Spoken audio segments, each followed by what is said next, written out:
Hi guys, this is Braj and you are watching BKTechWorld.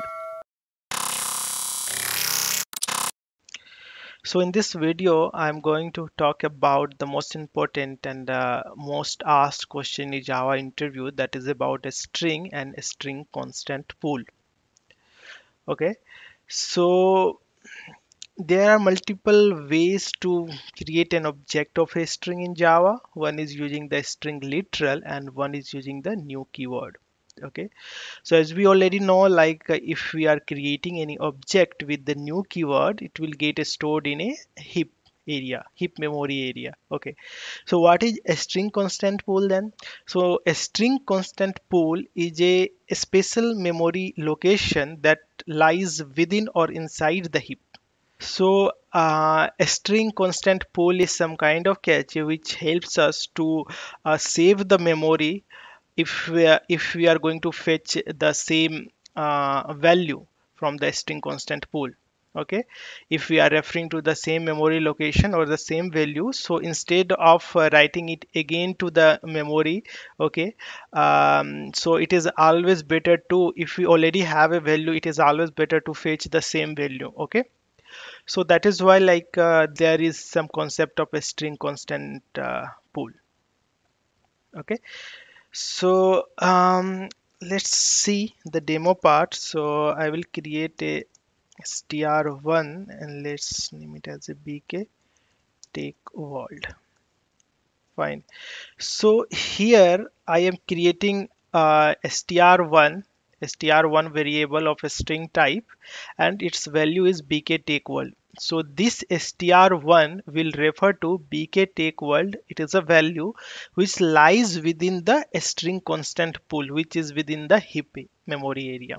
Okay, so yeah, and another is let's create another literal using literal, so, and name it as a BK take world. Fine. So these two will have the same memory reference. Okay, because if we will execute line number 7, okay, so BK take world value will be stored in a string constant pool. Whenever we are assigning the same value to another string, okay, so rather assigning this value to a memory area, this str2 will point to the str1, the same memory location, because it will first verify whether this value is present in a string constant pool. If it is already present, it will return the reference. This is the str1, and the variables are stored in a stack in Java.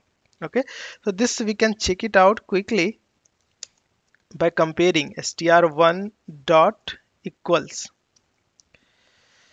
str2. So what equals do? Equals will check the character array, like the value. Okay, so whether this value is equals to this value or not. So it should return me true. Let's run it quickly. So you see the value is true. Now I will check the reference. How we can check the reference or memory location is same or not? By using the equals operator. Okay, so if I'm using equals operator, and if I will run it, it should also return me the true, because these two memory area are same. Okay, now let's create a str3 using a new keyword, new string. Okay, and I will keep the same string inside this one. Okay, now let's check. So str1 dot equals, I will first check equals. Okay, str3 now. Okay, so what equals will do? Equals will check the actual content of this string literal, this variable str1. So str1 and str3 values are same, so it should return me the true. Right, now I will check quickly the memory reference, because we know str3 will be stored in a heap outside of the string constant pool. Okay, so this memory location and these two memory locations should be different. It should refer to the different memory location. So how can we check that one? str1 equals str3. So this line should return me false, line number 16. Let's check that. Okay, so it is false. So you got my point. Okay, so if we are creating a string using a new keyword, so it is stored inside the heap and outside of the string constant pool, and these two will be stored in a string constant pool, right? Okay. And one more thing, like if we have the same value, how can we check? Okay, we don't want to create a new values again, new variable again in a string constant pool. Okay, so we can refer this to the same variable, that is str1 or str2. So we can do that one using a intern method. Okay, so let's create another string str4, and we'll do str3 dot intern. So what intern will do? Okay, instead of allocating another memory area, okay, this str3, this str4 will refer to the same memory reference where this str1 is there.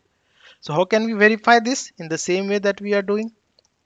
Okay, so first str1 equals str4. It should return me the true because memory reference is same. Here we have checked with str3 and it has returned me false. Let's check this out. So you see it is returning me the true. So these two memory locations are same, reference are same.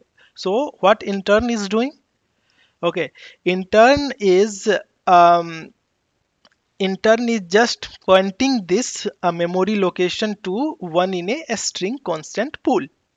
So this memory reference is same. Okay, so we can check this out as well by running in a debug mode as we do, so that we can understand it better at a runtime. Fine, so I have kept a toggle point at str1 2 3 4. Let's run it in a debug mode. Fine, I will close this one, make it to done. Fine. Now, so let's show the variables. Fine. No, we don't have any variables. I will execute the line number 7. You see str1, and you see and notice the ID here. ID is 23 for this str1. Okay. Now I will execute for str2. You see ID is same 23. It means the memory reference are same for these two values. Okay, now whenever we will execute this line number 10 str3, it will have another id because the memory area, it is pointing to the another memory area reference. You see it is 29. Okay, so whenever we will invoke intern method on the object which lies within the heap and outside of the string constant pool, it will um, point to the memory area of the value which is inside the string constant pool. So you see str4 will have the same id as str1 and str2, which is 23. So it is pointing to the same memory locations. Okay, that's all for this video, guys. So in the next video we will see like how many objects are getting created if we are creating a string using the new keyword, and if we are creating a string using the string literal. Okay, so if you like the content, hit the like button and don't forget to subscribe to my channel. It's a new channel, guys, so do subscribe to my channel for more such videos. Thank you.